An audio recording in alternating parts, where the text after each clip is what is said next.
This channel does not promote any violent, harmful or illegal activities. All content provided by this channel is meant for an education purpose only. আবার বাঁকুড়ায় গন্ধেশ্বরী নদীর বুকে নির্মাণ। সম্প্রতি নদী খাতের মধ্যে বেশ কয়েকটি সীমানায় পাঁচিল তৈরি হয়। এতে নাম জড়িয়েছে শাসক দলের এক শ্রমিক নেতার। গতিপথ আটকানোর আশঙ্কায় কাজ বন্ধ করে দিয়েছে সেচ দপ্তর। যদিও অভিযুক্ত নেতার দাবি নদী নয়, নির্মাণ করা হয়েছে ব্যক্তিগত জায়গায়।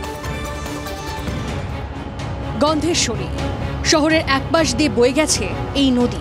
বছরের পর বছর অবহেলায় এখন কার্যত মজা নালায় পরিণত হয়েছে। নাব্যতা কমতে থাকায় বর্ষা এলেই ভয়ঙ্কর চেহারা নেয় গন্ধেশ্বরী নদী।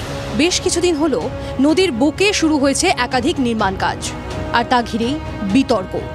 অভিযোগ, তৃণমূলের শ্রমিক সংগঠনের নেতা যুবরাজ মিশ্র সহ 12 জন যুক্ত এই নির্মাণগুলির সঙ্গে। গন্ধেশ্বরীর যে মূল নদীর জলপ্রবাহ, সেই জলপ্রবাহের একেবারে ধারেই কনস্ট্রাকশন তৈরি হচ্ছে। কয়েকশো মিটার দূরত্ব যেখানে প্রশাসনিক কার্যালয় রয়েছে, সেখানে কিভাবে নদী গর্ভের মধ্যে এভাবে নির্মাণ চলছে তা নিয়ে কিন্তু প্রশ্ন উঠতে শুরু করেছে। আর এই নির্মাণের সঙ্গে জড়িয়ে গেছে শাসক দলের নাম। বাঁকুড়ার পরিবেশ প্রেমীদের দাবি, এই নির্মাণগুলি আসলে নদীর গতিপথকেই আটকে দেবে। আপাতত কাজ বন্ধের নির্দেশ দিয়েছে সেচ দপ্তর। রাস্তার ধারে বেআইনিভাবে জবরদখল করা হয়েছে। আমরা আন্দোলন করে তার কিছুটা অপসারণ করা গেছিল, কিন্তু বর্তমানে দেখতে পাচ্ছি যে সেগুলোকে আবার নতুন করে সেখানে নদীর উপরে আবর্জনা ফেলে তাকে ভরাট করা হচ্ছে। নদীটি দুবার সম্প্রতি প্লাবিত হয়েছে। এরপরেও মানুষ এরকম সংকীর্ণ স্বার্থের জন্য নদীর উপরে করবে এবং এর তীব্র নিন্দা করছে, তার সঙ্গে প্রতিবাদ জানাচ্ছি। আমাদেরও যতদূর এগোতে হয় ততদূর আমরা সংগঠনগতভাবে নিশ্চিতভাবে এগোবো। যদিও অভিযুক্ত তৃণমূল শ্রমিক নেতার দাবি, ওই জায়গার মালিকানা তাদেরই, নিয়ম মেনেই কাজ করা হচ্ছে। নদীর থেকে আমাদের 5 ফুট ছেড়ে করেছি। আমাদের সরকারি স্টাফ এসে আমাদেরকে বলার পরে আমি আবার করছি।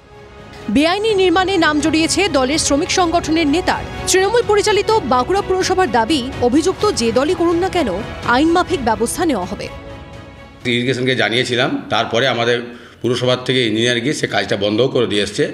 পরবর্তীকালে ইরিগেশন দপ্তর থেকেও লোক গিয়ে সে কাজটাও বন্ধ করেছে। বেআইনিভাবে কাজ করলে সে যে দলই হোক না কেন, আমরা মিউনিসিপ্যালিটির থেকে পৌরসভার অ্যাক্টে যা পড়ছে সে আইনে আমরা ব্যবস্থা গ্রহণ করব। এত যেখানে সমস্যা, সেখানে কিভাবে প্রশাসনের নাকের ডগায় দিনের পর দিন এই কনস্ট্রাকশনের কাজ চলছে তা নিয়ে প্রশ্ন উঠতে শুরু করেছে। প্রশাসনের ভূমিকা নিয়েও প্রশ্ন তুলছেন স্থানীয় বাসিন্দা থেকে বিভিন্ন পরিবেশপ্রেমী সংগঠন। বাঁকুড়ার সতীঘাট থেকে ক্যামেরায় বুধন কর্মকারের সঙ্গে হীরক মুখার্জি, TV9 বাংলা।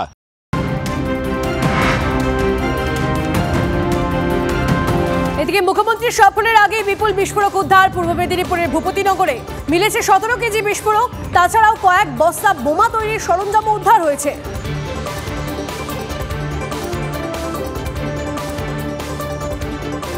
বড় দাদা রাজ্যের বিরোধী দলনেতা, মেজ দাদা সাংসদ, বাবাও তাই। এবার দিল্লি দখলের লড়াইয়ে ময়দানে অধিকারী বাড়ির ছোট ছেলে সৌমেন্দুও। এবার কাঁথি থেকে বিজেপির টিকিটে ভোট যুদ্ধে পুরসভার প্রাক্তন চেয়ারম্যান। বঙ্গ রাজনীতির মানচিত্রে কাঁথি বরাবরই একটা হটস্পট। বাবা শিশির অধিকারী এই কেন্দ্র থেকেই জয়ের হ্যাট্রিক করেছেন, সেটা অবশ্য তৃণমূলের টিকিটে। এবার সেই আসন থেকে বিজেপির পতাকা নিয়ে ভোট যুদ্ধে সৌমেন্দু। পাল্টা শাসক দল অস্ত্র করছে পরিবারতন্ত্রকে। রাজনৈতিক ময়দানে কাঁথি বরাবরই অধিকারী পরিবারের খাস তালুক হিসাবেই পরিচিত। লোকসভা ভোটে সেই কেন্দ্রই এবার আলোচনা কেন্দ্রে, কারণ এবার কাঁথি লোকসভা কেন্দ্র থেকে বিজেপি প্রার্থী অধিকারী পরিবারের কনিষ্ঠ সদস্য।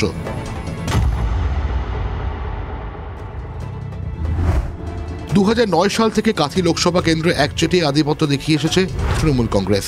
2009 থেকে 2019 টানা 3 বার কাঁথি লোকসভা আসন থেকে তৃণমূলের টিকিটে জয়ী হয়েছেন শিশির অধিকারী। এবার সেই কেন্দ্রেই বিজেপির প্রার্থী সৌমেন্দু অধিকারী। রাজনীতিতে আর না থাকার ইঙ্গিত আগেই দিয়েছিলেন শিশির অধিকারী। TV9 বাংলার এক্সক্লুসিভ সাক্ষাৎকারে কাঁথির সাংসদ দাবি করেছিলেন, আমি বলছি 42-এ 42 বিজেপির পক্ষে, মোদির পক্ষে, এবং এদের পাত্তা কারো থাকবে না।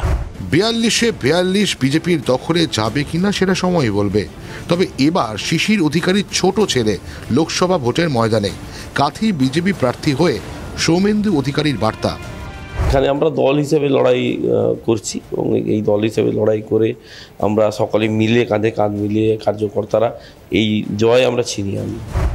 তৃণমূল কংগ্রেস পরিচালিত কাঁথি পুরসভার প্রাক্তন চেয়ারম্যান, সেখান থেকে রাজনীতির ঘর বদল করে পদ্ম শিবিরে। কাঁথির লড়াইয়ে সৌমেন্দু অধিকারীর নাম ঘোষণা হতেই সরব শাসক দল। তৃণমূলের প্রশ্ন, নরেন্দ্র মোদী এসে পরিবারবাদ নিয়ে কথা বলবেন, তাহলে সৌমেন্দু অধিকারী তো পরিবারবাদের ব্র্যান্ড অ্যাম্বাসাডার, তো তারপরে আর এইসব কথা ওরা কি করে বলতে পারে? এবার যারা ডাইনেস্টি পলিটিক্সের কথা অনেক কিছু বলতেন, আমি দেখেছি বিজেপি অনেক ডিনেস্টি পলিটিক্স নিয়ে বলে, পরিবারতন্ত্র নিয়ে বলে, কখনো কংগ্রেসের কখনো অল ইন্ডিয়া তৃণমূল কংগ্রেসের মধ্যেই পরিবারতন্ত্র দেখে।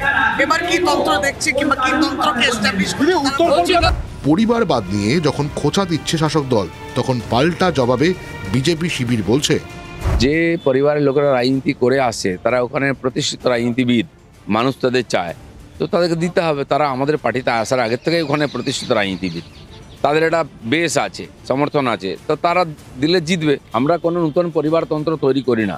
মোদির পরিবার নাই, অমিত শাহ নাই, রাজনাথ সিং নাই, বাকি যে বড় নেতারা আছেন তাদের দেখুন পরিবার হিসাবে তারা পার্টিতে আসেননি। হ্যাঁ, তার পরিবারে কেউ এলে তাকে তপস্যা করে আসতে হয়েছে। রাজনৈতিক পর্যবেক্ষকদের মতে কাঁথিতে কার্যত শিশির অধিকারী ও শুভেন্দু অধিকারীর নামেই ভোট হয়। তাই এই আসন বিজেপির কাছে অত্যন্ত গুরুত্বপূর্ণ। রেকর্ড ভোটে বারবার জিতে এসেছেন শিশির অধিকারী। বাবা রেকর্ড কি ভাঙতে পারবেন অধিকারী বাড়ির ছোট ছেলে? কনিষ্ক মাইতের রিপোর্ট, TV9 বাংলা।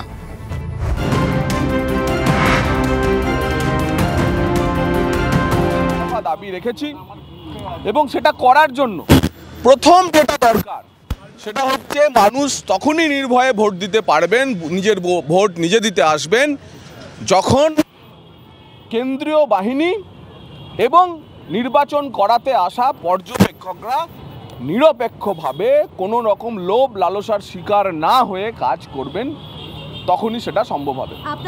সেই যে কারণে আমরা ভোট ঘোষণা হওয়ার সঙ্গে সঙ্গেই পর্যবেক্ষকদের, বিশেষ করে পুলিশ অবজারভার এবং জেনারেল অবজারভার, স্পেশাল যিনি হবেন বিশেষ পর্যবেক্ষক এবং বিশেষ পুলিশ অবজারভার, তাদেরকে আসার কথা আমরা বলেছি এবং আমরা বলেছি লাগাতার তারা রাজ্য জুড়ে ট্যুর করুন। রাজ্য পুলিশ, রাজ্য প্রশাসনের কোনো কথা তারা যেন বিশ্বাস না করেন।